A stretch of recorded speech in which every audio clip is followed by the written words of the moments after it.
राया star रास्ते से जा रहा था। अचानक उसके सामने बर्फीले दानव प्रकट हुआ। दानव ने राया स्टार के ऊपर हाथ फेरा। पल भर में उसका शरीर पत्थर जैसा जम गया। अगली सुबह जब पिता हरिश्चंद्र ने अपने बेटे को देखा तो उसकी आंखें फटी की फटी रह गईं। राया स्टार अब एक इंसान नहीं, एक कठपुतला बन चुका था। घबराकर वह तुरंत गांव के पुराने तांत्रिक के पास गया। तांत्रिक ने ध्यान लगाया और एक झटके में उसकी आंखें खुल गईं। कांपती आवाज में बोला, ये कोई साधारण दानव नहीं, ये पाताल लोक से आया एक एलियन है जो यूएफओ के जरिए पृथ्वी पर पहुंचा है। ये जीव इंसानों की आत्मा को जमा कर उन्हें अपने जैसा बना देता है। तभी तांत्रिक ने एक प्राचीन मंत्र का जाप किया। हवा कांप उठी और कुछ ही पलों में राय स्टार फिर से इंसान बन गया। डरे हुए स्वर में राय स्टार बोला, बाबा इसका अंत कैसे होगा? तांत्रिक ने फिर ध्यान लगाया और कहा, जब अगली अमावस्या की रात चंद्रमा लाल नहीं नीला होगा और गांव के बीचों बीच एक झूला प्रकट होगा, तब समझ लेना बर्फीले दानव का अंत निकट है। यह कहकर तांत्रिक वहाँ से गायब हो गया। राय स्टार गाँव लौटा और सबको चेतावनी दी, अमावस्या की रात बाहर मत निकलना। लेकिन लोग मानते नहीं थे। जो भी उस रात घर से बाहर निकलता वो कुछ ही पलों में जम जाता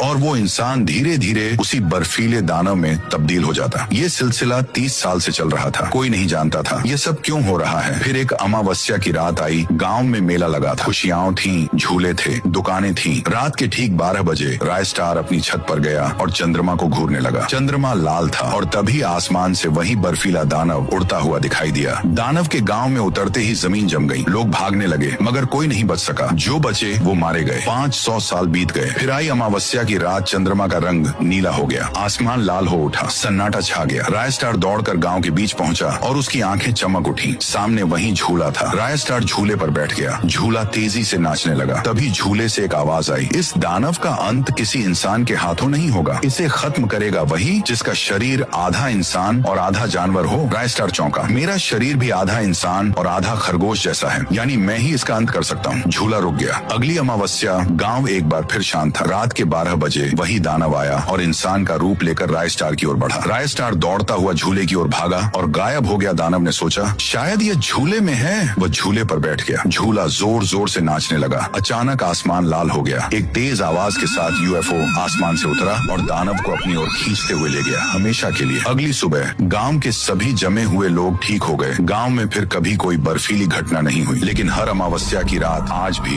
गांव के ऊपर वही यूएफओ घूमता है।